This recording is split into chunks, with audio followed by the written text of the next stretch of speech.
noite, bem-vindos para mais uma live no canal. Na live de hoje, o meu convidado é o Júnior, do canal Homem do Espaço. Para quem não conhece, é difícil, né, não conhecer o Júnior, é a pessoa que eu conheço que mais entende de foguetes, de estações espaciais, dessa área de astronáutica. É o Júnior. Não é porque é meu amigo, não, mas ele entende muito. Boa noite, Júnior. Bem-vindo. Boa noite, Ned. Boa noite a todo mundo aí que está assistindo a gente, o pessoal que assiste a Ned aí, com os posts dela sobre astronomia, etc. É muito legal.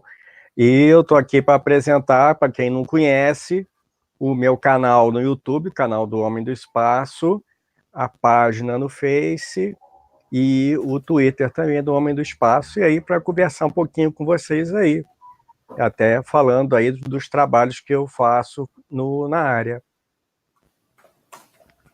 Pois é, pessoal, deixa eu dar uma boa noite aqui para o pessoal que já está chegando no chat. Boa noite, Juan Pablo. Boa noite, Tínamo.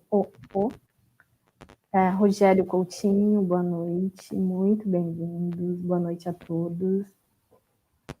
Pessoal, como o Júnior falou, ele tem um canal no YouTube, ele tem a página no Facebook, tem o Twitter dele, tem o Instagram também. No canal dele tem todos os links, mas eu também depois vou colocar aqui na descrição. E o Júnior, além de tudo, além das aulas que ele dá no YouTube, no Facebook, ele também escreve, né, Júnior? Isso. Já há bastante tempo, eu já estou no meu, deixa eu ver, eu já estou no meu primeiro, segundo, terceiro, quarto, quinto, estou no quinto livro, tá? Eu editei 2 livros, já fazem uns 20 anos mais ou menos, sobre astronáutica, um livro narrativo sobre astronáutica, o meu primeiro livro, junto com o jornalista Jorge Calife e o físico Cláudio Galon, se chama Espaçonaves Tripuladas, da editora Santa Maria. Isso foi no ano de 2000. Editei também um livro infantil chamado Viajando pelo Espaço, já faz também 20 e poucos anos, dedicado a crianças, com ilustrações infantis também dedicado a ensinar as crianças sobre os temas espaciais. E quando eu abri o canal do Homem do Espaço, há mais ou menos uns 2 anos e meio, 3 anos atrás, eu comecei com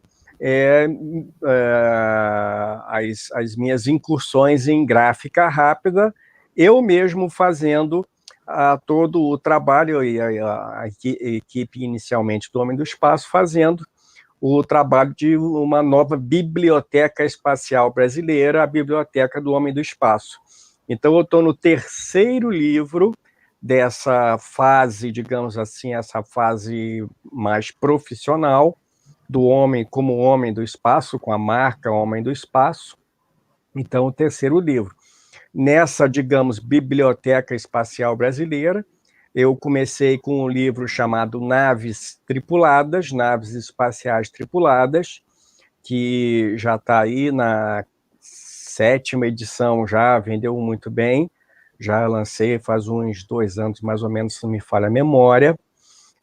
Depois, eu lancei Estações Espaciais Volume 1, que eu cobri de 1971 a 2001, e agora o terceiro livro da Biblioteca do Espacial Brasileira é Estações Espaciais Volume 2, falo sobre a Estação Espacial Internacional.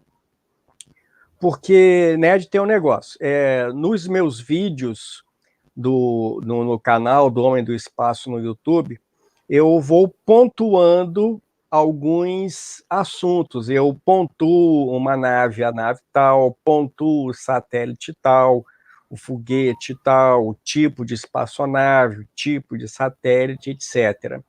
e tem as minhas aulas no YouTube, são longas, e eu foco muito num assunto só. Aí eu fui percebendo que as pessoas pediam uns estudos mais abrangentes, por exemplo, das naves espaciais. Pediu, Júnior, fala de todas as naves para a gente ter um apanhado. Aí eu peguei, fiz vídeos, mas me veio a ideia de converter para meio escrito, para o meio visual, para o meio impresso. E aí fiz o primeiro livro de naves espaciais tripuladas, quando eu falo nele, desde a Vostok, soviética, Mercury, americana, Gemini, Voskhod, Apollo, Soyuz, Shenzhou e o ônibus espacial. Fiz esse apanhado, lancei o livro, teve uma boa repercussão. E aí o pessoal começou a pedir. Via os posts no Face do Homem do Espaço sobre estações espaciais, as estações espaciais da União Soviética, que muita gente não conhecia, a estação Skylab dos americanos, que muita gente também só tinha ouvido falar, começaram a me pedir que eu fizesse também sobre estações espaciais, e aí foi realmente o segundo livro, Estações Espaciais, volume 1, que aí eu falei das estações espaciais Salyut, da União Soviética, falei da estação espacial Skylab, americana, e falei, no fim, da estação espacial Mir, que foi a estação espacial mais famosa de todas, nos anos 80 e 90. Aí passou um tempo, fiz uma pesquisa nas minhas redes sociais, perguntando se o pessoal queria que eu falasse da SpaceX, dos foguetes da SpaceX ou da Estação Espacial Internacional, que eram dois públicos que estavam me pedindo. Aí eu fiz uma enquete na página do Facebook e ganhou a Estação Espacial Internacional, que realmente o pessoal lancei em fins de novembro, lancei a primeira tiragem em finzinho de novembro, foi muito bem recebida.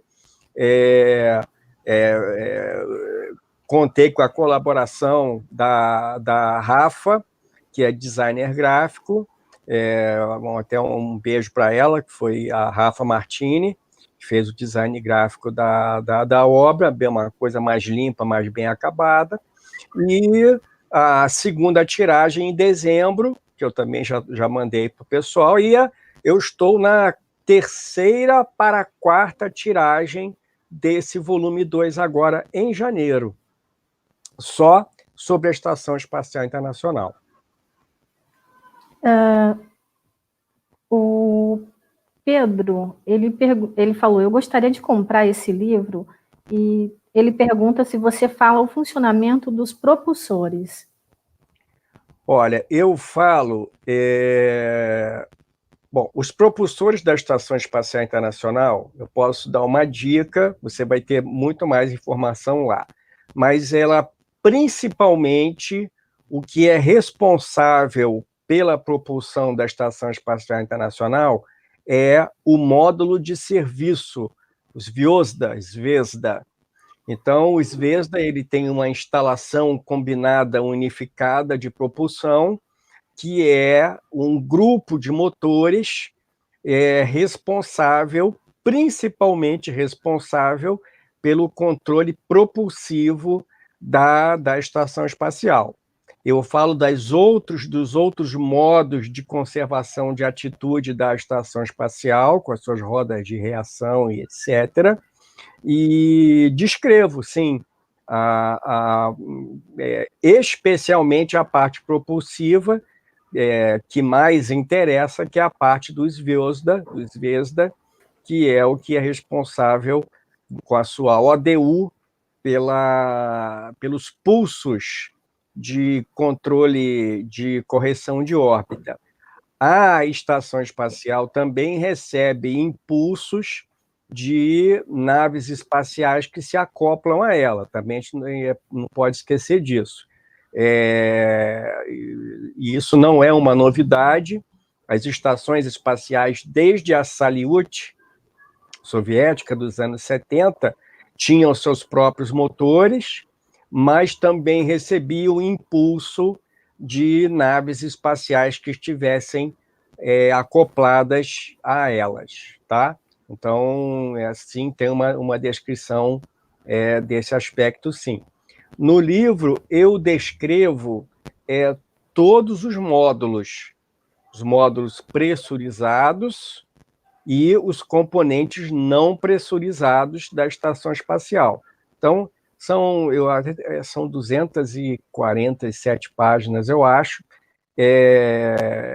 Eu tentei enxugar, colocando o máximo de detalhes possível, mas, assim, enxugar de modo que a De uma maneira, uma fácil leitura, né, uma Júnior? leitura fácil, exatamente, uma leitura fácil, bastante detalhe, como o pessoal gosta das minhas aulas, mas com uma leitura, uma letra fácil de ler, uma coisa mais fácil. E também uma perspectiva histórica.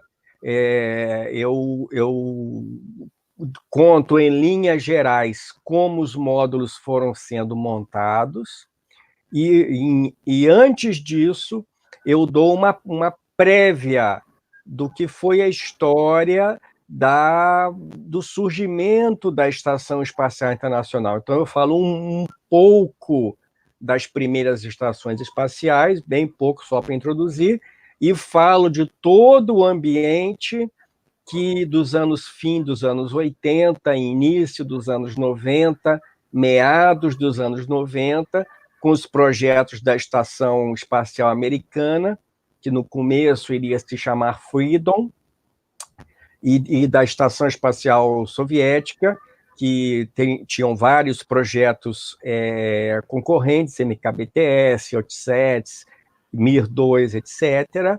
E aí falo dos primeiros projetos conjuntos entre americanos, principalmente russos, para a estação, que passou a ter vários nomes, Alpha, R-Alpha e etc., até chegar a ISS, International Space Station. Então, eu dou um apanhado histórico para situar a pessoa, né, para ela saber o que ela está, por que ela está chegando ali.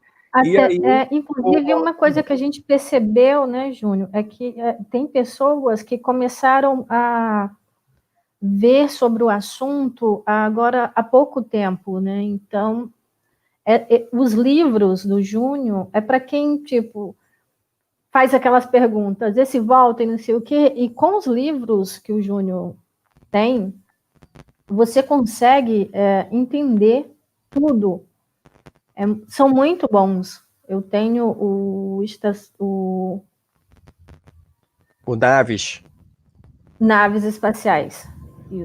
Isso. Tripuladas. E eu vou te mandar esse volume 2 também.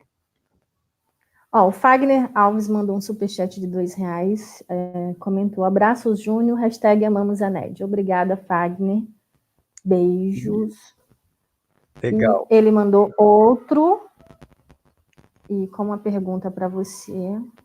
Júnior, você já fez um vídeo falando só do N1? Do N1, no caso, o N1 russo, né? Porque tem N1 japonês também. Se for do N1 russo, tem sim. Se não me falha a memória, eu tenho 2 vídeos que falam do N1, mas no título eu não lembro se no título tem N1, mas eu acho que se você procurar como seria a missão lunar soviética no meu canal, você vai encontrar um vídeo que eu falo do projeto do N1L3, tá? Se for do N1 russo, tá? Porque existe também um N1 japonês, que eu ainda preciso fazer um vídeo sobre esse foguete também, tá? Se eu não estou enganada, a gente já fez uma live no seu canal que você falava sobre ele. Só não lembro se era exclusivamente só sobre ele. Ou se eu acho que eu falava, mas eu falava também das naves, da espaçonave, da nave-mãe e do módulo lunar russo, tá? Eu falava dos 3 estágios iniciais, o bloco A, B e V, e do quarto e quinto estágios, com o módulo lunar LK e a nave-mãe LOK. Então, mas tem ali, Mas eu procura acho que ele lá estava que falando do tem. russo mesmo, porque ele perguntou quão confiável era o módulo lunar russo. O módulo lunar russo, eu particularmente, eu não tenho ilusões de que ele fosse funcionar, ser confiável, tá? Numa missão real. Sinceramente, eu acho que ele era muito limitado para a missão, tá? Ele era muito leve, ele era, como é que a gente vai dizer? Ele era naked, era pelado, ele era o mínimo do mínimo do mínimo para transportar um só cosmonauta e conseguir retornar à órbita lunar. Tinha muito poucos recursos e muito pouca redundância. Porém, ele foi o único elemento do programa lunar soviético que pôde ser testado no espaço. Ele foi lançado com o nome de T2K. Foi lançado, se não me falha a memória, 2 vezes com o nome de Cosmos. Foram 2, se não me falha a memória, agora de cabeça, 2 espaçonaves T2K que foram colocadas e era um módulo lunar russo sem as pernas, sem a LPU, que é a mesa de aterrissagem. Era só a parte da cabine e o compartimento de propulsão. E essa espaçonave foi lançada por um foguete chamado Soyuz-L e colocada em órbita terrestre. E acionou o motor principal e o motor reserva, ensaiando a decolagem, a descida e a decolagem lunar, tá? Então, e os testes foram bem sucedidos, tá? Mas na Lua, eu pessoalmente, analisando tudo que eu estudei do programa espacial soviético, eu tenho sérias dúvidas de que ele conseguisse realmente funcionar. Tanto é que os próprios soviéticos preveram primeiro lançar um módulo lunar desses sem tripulantes para ele pousar na Lua, sob direção de um Lunokhod, que é um jipe lunar automático.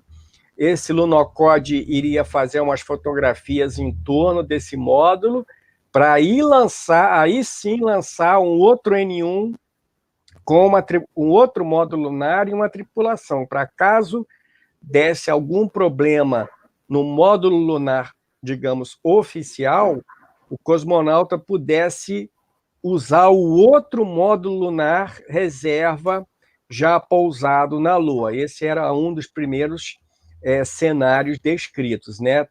Ou seja, demonstra que eles não tinham a confiança de que o material realmente fosse funcionar a contento, né? Tem uma pergunta aqui. Vamos, Lusa Tononi. Tenho uma curiosidade. Quanto tempo uma nave Soyuz consegue ficar no espaço até se acoplar a ISS ou cair lá de cima? Isso no caso de uma acoplagem ser cancelada. Tá. Ela não vai cair, tá? Ela vai reentrar na atmosfera. Uma Soyuz ela pode ficar em voo autônomo por mais de 2 dias, tá? Configurada na configuração de transporte para uma estação espacial. Ela pode ficar confortavelmente mais do que 2 dias em voo autônomo, tá? 2, 3, 4 dias em voo autônomo. Tanto é que, antigamente, quando se lançava uma nave para uma estação espacial, normalmente o acoplamento era 24 horas depois. Depois passou a ser 48 horas depois do lançamento, para economizar combustível. E depois, mais recentemente, é que estão sendo experimentados os acoplamentos rápidos, para que os cosmonautas passem menos tempo apertados dentro da Soyuz, tá? Lançamentos e acoplamentos em 6 horas. Então, respondendo, a Soyuz pode entrar em órbita, pode sofrer uma falha no acoplamento.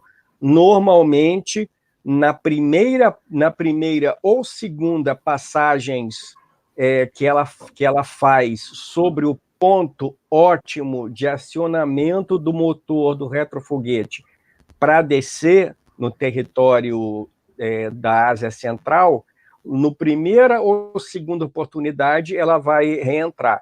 Isso aí normalmente acontece aí em torno aí de 24 horas, 48 horas.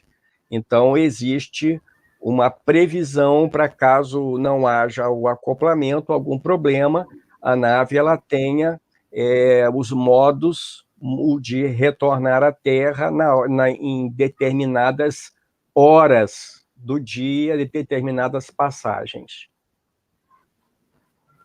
O Wallace é linguagem simples, principalmente para leigos? Ele é de uma linguagem simples, porém tem muitos detalhes, tá? Eu estou bastante, vou bastante a fundo na quantidade de painéis de isolamento, os materiais de que são feitos cada espaçonave, as ligas, o método de construção e etc. Mas eu fiz de uma maneira que seja agradável ler, tá? Tem bastante detalhes, mas a coisa flui. O pessoal que está lendo está gostando, diz que gostou dos detalhes e que fluiu direito a leitura. O Bruno Altieri, ele perguntou, boa noite, será que os russos foram para a Lua também? Existe essa lenda que eles foram. Mas não, os russos não foram para a Lua, eles tiveram 2 projetos de voos lunares, um se chamava 7KL-1, ou Zonde, no qual eles desenharam uma nave espacial que, na verdade, era a Soyuz reduzida, sem um dos módulos, para fazer uma volta em torno da Lua e descer, de volta para a Terra, fazer só um loop atrás da Lua e voltar à Terra. E um outro projeto concomitante, que era do foguete N1 com a nave L3, que era a nave de pouso lunar. Mas nenhum desses dois projetos chegou a realizar nenhum voo espacial tripulado. Eles lançaram essa nave 7KL-1 com o nome de Zonde, Z-O-N-D, Zonde 4, Zonde 5, 6, 7 e 8. E foram naves que deram a volta atrás da Lua e retornaram à Terra, as 5, 6, 7 e 8. Deram a volta contornaram a Lua e pousaram em Terra. Sendo que apenas a última é que teve um voo sem um defeito, perfeitinho. Assim, era um voo assim que de acordo com os parâmetros, sem nenhum defeito, sem nenhum erro de trajetória e etc. Foi o último. Mas aí já foi uma missão, já era 1970, os americanos já tinham pousado na Lua e voltado, então já não havia mais motivos para obter dividendos políticos com a chegada na Lua.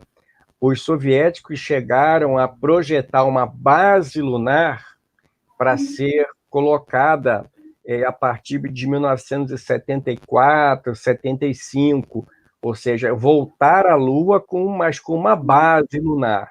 Mas o projeto nem foi adiante por conta de limitações econômicas. Os soviéticos desistiram direto de voos tripulados à Lua. Tem aqui mais um superchat do Wagner Alves. Com este Gover, poderemos lançar foguetes amadores? Com este? Gover, eu não sei o que ele quis dizer. Com este como é que ele falou? Que eu não entendi. Gover? Isso. G-O-V-E-R. Gover. Talvez tenha sido livro, alguma coisa que a gente estava falando do livro, talvez. Porque eu não entendi. Com esse livro poderíamos lançar foguetes amadores, talvez isso. Não. É só um livro sobre a Estação Espacial Internacional. Eu já mexi com foguetes amadores, lancei mini foguetes, mas isso é outro departamento, outra história. É muito legal também o hobby de construir mini foguetes, também é uma coisa muito legal, mas requer muitos cuidados com segurança e etc. O Léo Siqueira mandou um superchat de R$8 e ele comentou: é dessa forma que os equipamentos da missão Artemis serão enviados para a Lua antes de 2024, serão postos lá antecipadamente para serem usados depois. Não, a missão Artemis ela é distinta da Estação Espacial Internacional, tá? São tecnologias derivadas, claro, principalmente os sistemas de suporte vital, tá? Mas todo o projeto da espaçonave Orion, do Gateway, que é a estação provisória lunar, e etc., são distintos da Estação Espacial Internacional, tá?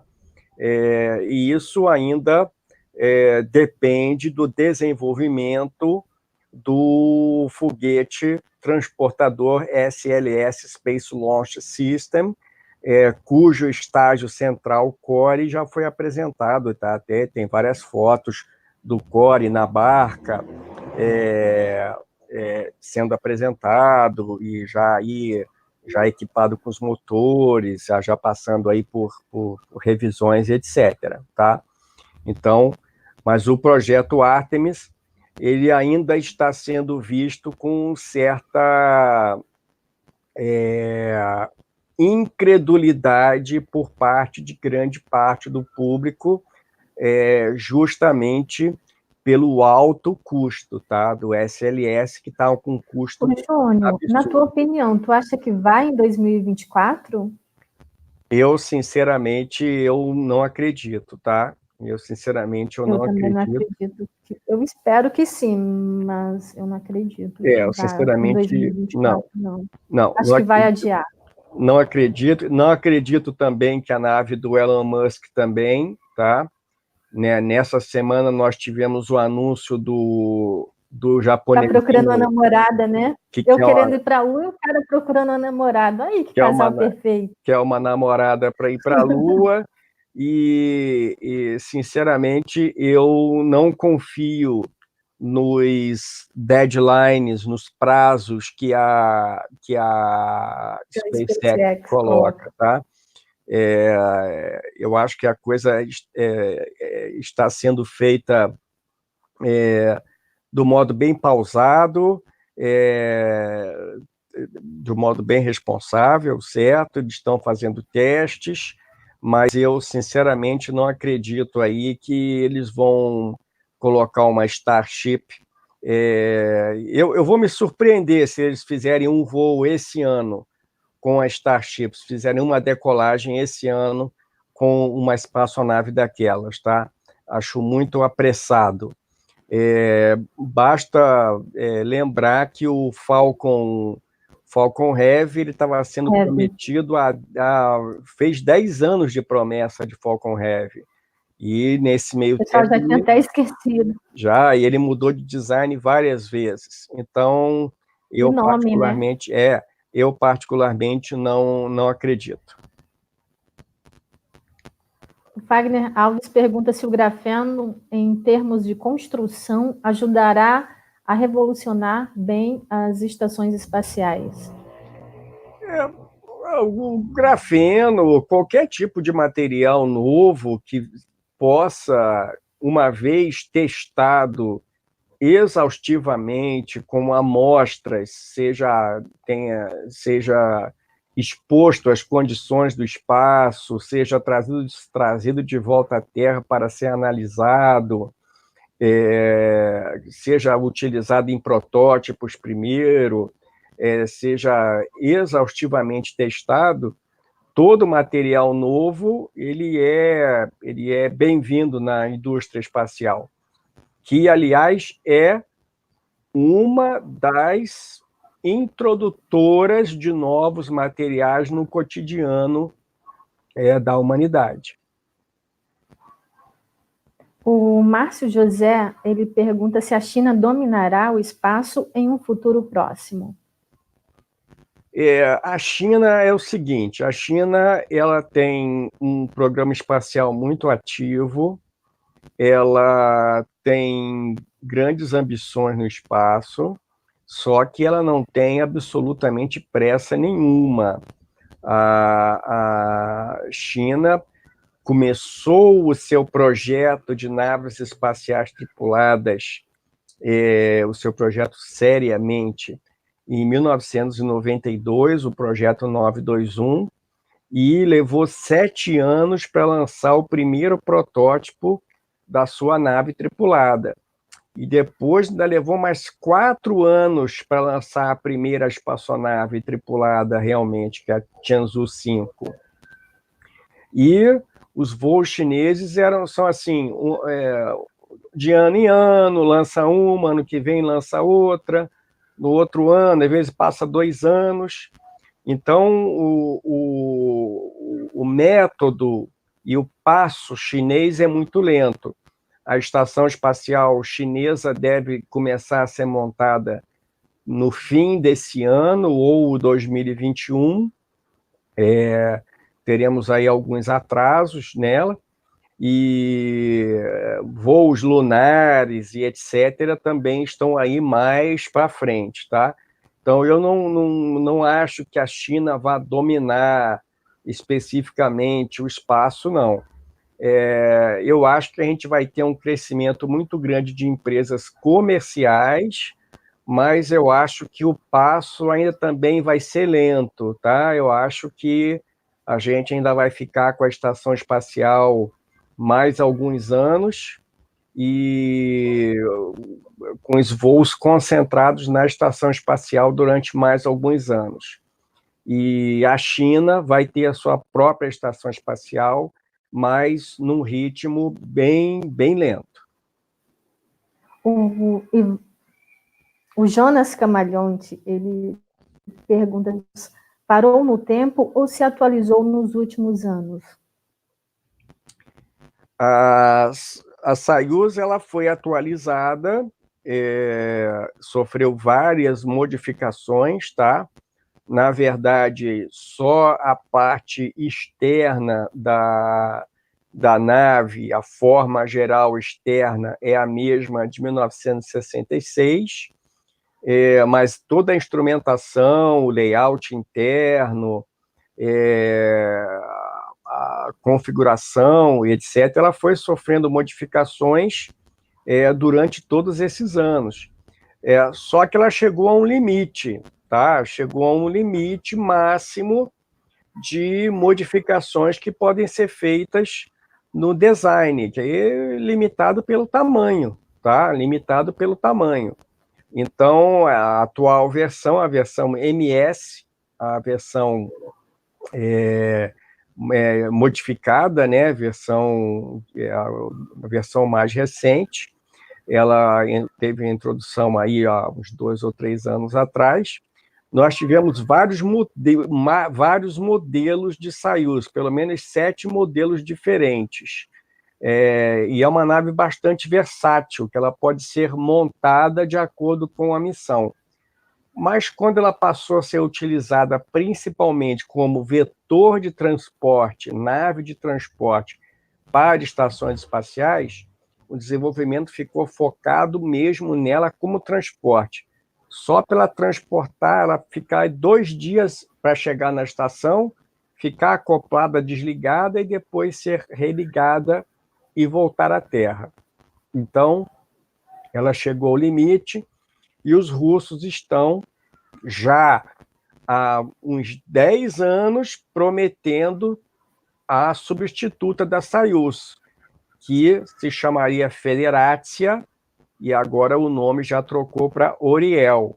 E ainda vai demorar bastante tempo para essa nova espaçonave entrar em funcionamento. Bruno Altieri pergunta: pouso em Marte é utopia ou tem tudo para ser nessa década ainda?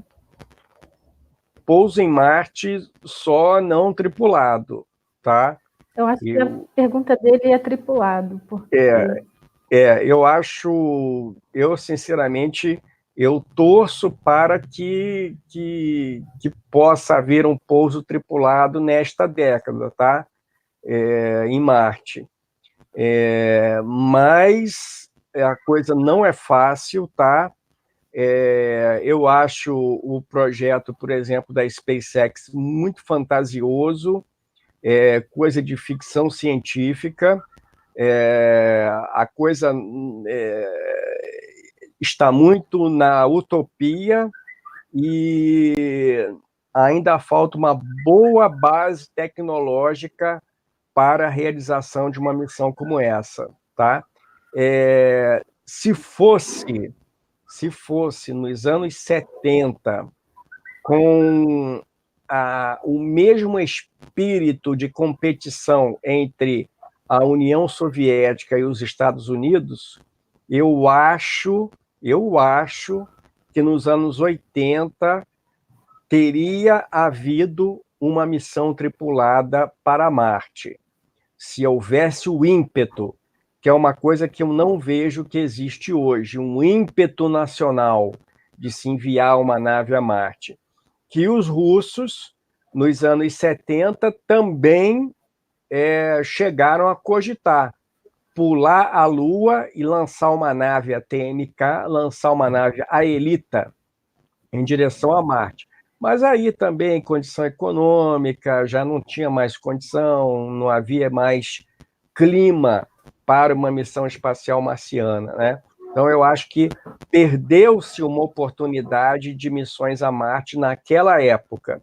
Um ímpeto que demora você pegar de novo no tranco, tá? E hoje as coisas têm que ser lucrativas, as coisas têm que dar um retorno, né? Então, eu torço que sim, mas eu só acredito vendo que teremos uma missão tripulada até o fim dessa década. O Léo Siqueira, ele mandou um superchat de R$10. Adiar com a pressão do Trump em cima deles, eu acho possível. Não 100%, mas possível. Acho que o curso vai se compensar com o tempo de forma mais eficiente a do passado. Será pelo menos entre 2024 e 2026. Eu ainda espero para ver da onde vai vir dinheiro, entende? Eu espero o primeiro voo do SLS, se ele correr bem, entende? Uma falha no lançamento já implica num atraso de pelo menos 1 ano em qualquer foguete, no mínimo. Ainda mais quando é coisa tripulada e você tem aí atrasos maiores, tá? Temos aí a entrada aí de outros fatores, conjuntura internacional, eleições e etc., Senado americano, que muitas vezes contra as decisões do presidente, mudanças administrativas. Então, eu acho que é uma coisa que ainda está muito no ar e eu ainda estou pagando para ver. Eu estou esperando sair o SLS primeiro para ter qualquer tipo de confiança. É exatamente por isso que eu também não acredito que vai ser em 2024. Tem muita coisa para fazer. Se fala muito hoje, mas eu não estou vendo eles fazer algo, entendeu? Sim. É muito demorado, é muita coisa para fazer, e 2024 é 4 anos, sabe? Já está aí. Exatamente. Por isso também eu fico meio com o pé atrás se realmente vai ser em 2024. Exato, e é preciso testar primeiro a espaçonave Orion em configuração completa. Ela tem que fazer voos de certificação, a espaçonave. Você tem que certificar os módulos, tem que terminar de projetar qual é a arquitetura dos módulos da estação lunar, o módulo de pouso lunar, qual é o design que ele vai ter, se ele vai ser reutilizável ou não. A gente vê um monte de designs aí de módulo lunar, uns dizendo que vai ser reutilizável, depois aparece outro design ali que você percebe pelo desenho que ele não permite reutilização coisa nenhuma. A logística de transporte de equipamentos e suprimentos, e uma coisa muito delicada que eu vejo no programa da Orion é o módulo de serviços pela Agência Espacial Europeia. É você confiar nos outros, uma coisa essencial para o seu projeto. Então, isso já é uma coisa que eu não vejo, desde o começo eu não vi com bons olhos.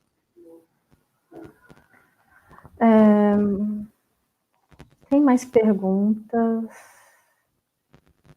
O Márcio, qual o melhor retorno de se chegar a Marte em voo tripulado? Seria essencial? Se seria essencial um voo tripulado a Marte? Não. Não, porque, a bem da verdade, você chegar em Marte, Marte é um local totalmente inóspito, tá? Você teria que ter uma infraestrutura ali similar, em termos de exigência, a uma estrutura lunar, tá? Lá você teria que trazer muitos mantimentos da Terra, tentar utilizar materiais da superfície para a produção de consumíveis, para a produção, inclusive, de propelente. Isso não é uma coisa fácil. Lá você não pode simplesmente sair da nave, abrir a porta, sair, você tem que estar num traje pressurizado, ou seja, a cada vez que você for... Uma viagem de 6 a 8 meses, né, até chegar no seu destino. 6 a 8 meses para chegar lá, depois mais um ano até que as efemérides permitam que você tenha um voo de retorno. Você tem que garantir que as missões de abastecimento cheguem na hora correta, você tem que prever emergências a bordo. Uma vez a nave em curso para Marte, não tem como voltar, tem que pousar ou tem que entrar em trajetória para voltar, mas a missão ela prevê que você lançando, você tenha que entrar em órbita marciana e até você, acontecendo algum problema, você está sozinho lá. Não é como se fosse na Lua, que em 3 dias você consegue, e ainda assim com toda dificuldade, Em 3 dias você consegue montar uma expedição de salvamento já pré-preparada, né? Claro. Até para uma missão, até para um resgate de emergência na Estação Espacial Internacional já seria um grande esforço, entende? Já seria motivo de grande preocupação, ainda mais no voo marciano, onde tudo é contra. Como eu costumo dizer, no papel é bonitinho, mas na prática... No papel, no CGI, nas concepções artísticas, nos vídeos, parece muito fácil, mas não é, tá? Até a base lunar parece fácil, é igual todo mundo, mas é só construir uma base na Lua. Até isso é complicado, não... é que a gente falando é fácil demais. Numa base lunar, você teria que ter toda uma proteção anti-radiação, anti-micrometeorito, uma proteção contra as variações de temperatura, todo o ambiente ele é nocivo, tá? O vácuo, a garantia de energia, você teria que ter muita redundância para caso falhe um circuito, você ter outro circuito, caso falhe o segundo, você ter um terceiro, ou seja, você ter uma infraestrutura que, mesmo para poucas pessoas, demandaria toneladas de equipamento, tá? E, em princípio, uma estação em órbita cislunar para servir de ponto de apoio, né? Então, tudo isso requer manutenção e ressuprimento. E você extrapola isso para Marte. Já é o cubo. Isso aí você já pode colocar dificuldade ao cubo, se você for pensar numa missão marciana. Então, uma missão marciana seria uma coisa de extrema complexidade, tá? Extrema complexidade. E, como a gente falou, aí 7, 8, 9 meses para ir, mais a estada obrigatória no planeta e depois mais 7, 8 meses para voltar. Tem uma pergunta do Léo Siqueira, ele mandou o superchat de R$5. Homem do espaço, você conhece a tecnologia de Skyrock, ou também chamada de Tether, a qual reduzirá muito o custo de transportes e viagens espaciais? Skyrock, como é que pronuncia? SKY? H-O-O-K. Skyhook. Hook, isso. Eu não sei se ele está se referindo ao elevador o elevador espacial, que eu acho que é história de ficção científica. Eu acho que fisicamente não funcionaria, tá? Se for isso aí, Skyhook, o elevador espacial, eu acho que não tenha... Eu, sinceramente, não vejo a menor condição, tá? Também não.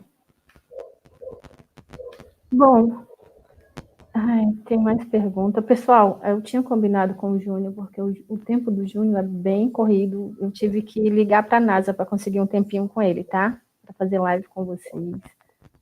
E a gente... O Léo Siqueira está comentando, é como um estilingue. Como um estilingue eletromagnético, será que é isso? Eu não sei. Existia um projeto de um estilingue eletromagnético para lançar cargas numa rampa, que eu também acho fantasioso, tá? Se for isso também que ele está se referindo por esse nome, Skyhook. Não é um elevador, é um cabo que utiliza energia de momento. Mais ou menos como o experimento que fizeram com o Shuttle, com o experimento do...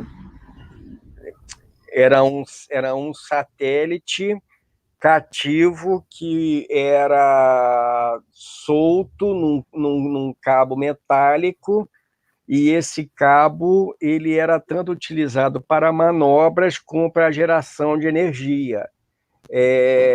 Essa tecnologia, sim, ela foi proposta há bastante tempo. O Tethered Satellite foi testado, realmente. Só que eu acho que ainda precisaria haver mais estudos e mais desenvolvimento nisso aí, tá? Eu nunca levei muito a sério, porque na missão do Shuttles, ou muito me engano, ou ele arrebentou.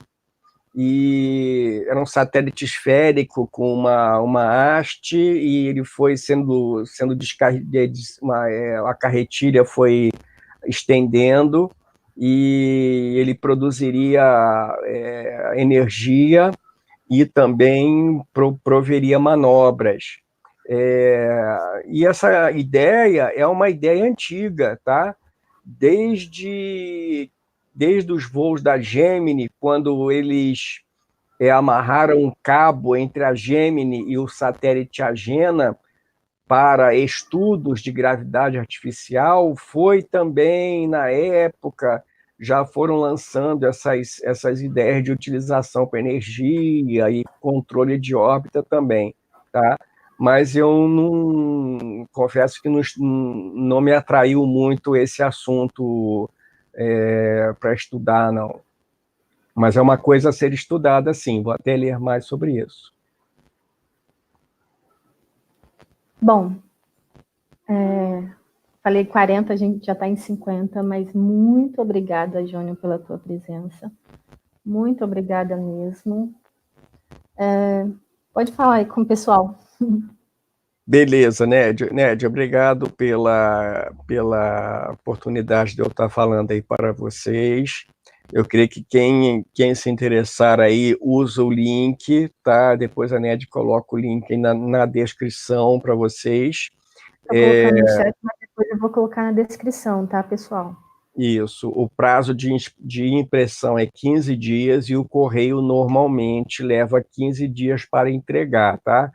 Às vezes chega mais cedo, mas eu sempre dou esse prazo mais longo para a pessoa. Às vezes a pessoa vai, manda um e-mail, às vezes eu não recebo, poxa, eu fiz a compra, até agora não chegou, e aí quando eu recebo o e-mail, eu vejo que eu já postei e estou com o número de rastreio da pessoa, ou às vezes até mais cedo, já tinha postado, e não vejo o e-mail da pessoa. Às vezes a pessoa é mais fácil me achar pela página no Facebook, tá?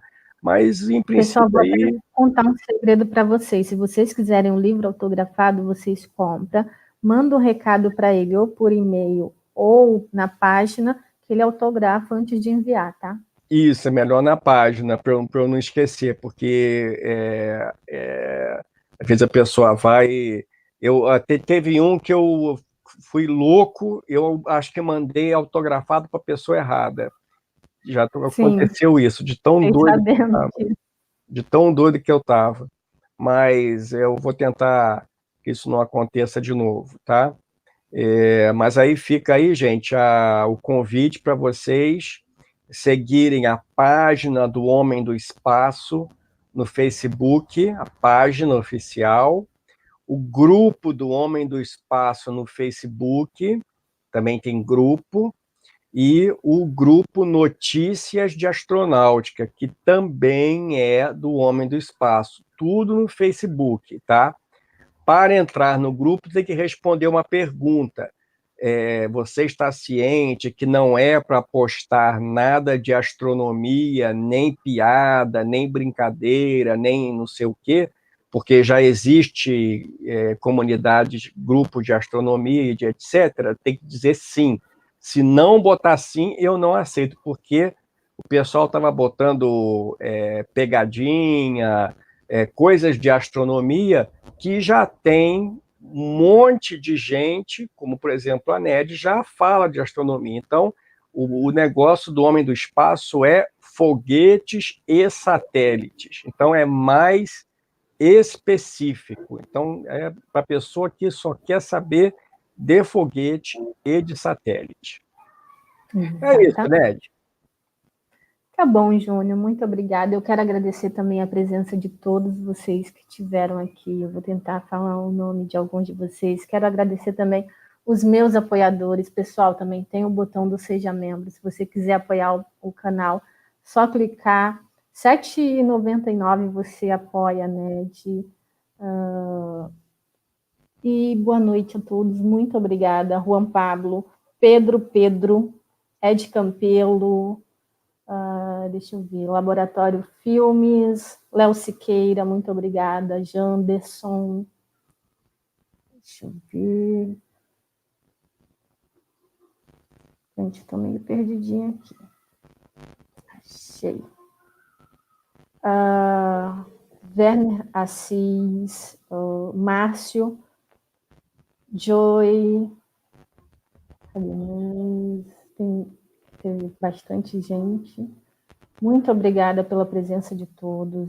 Como eu falei, eu vou tentar fazer lives com convidados, que é o Ned e você. Hoje foi Ned e você, Homem do Espaço. Se inscrevam no canal do Júnior.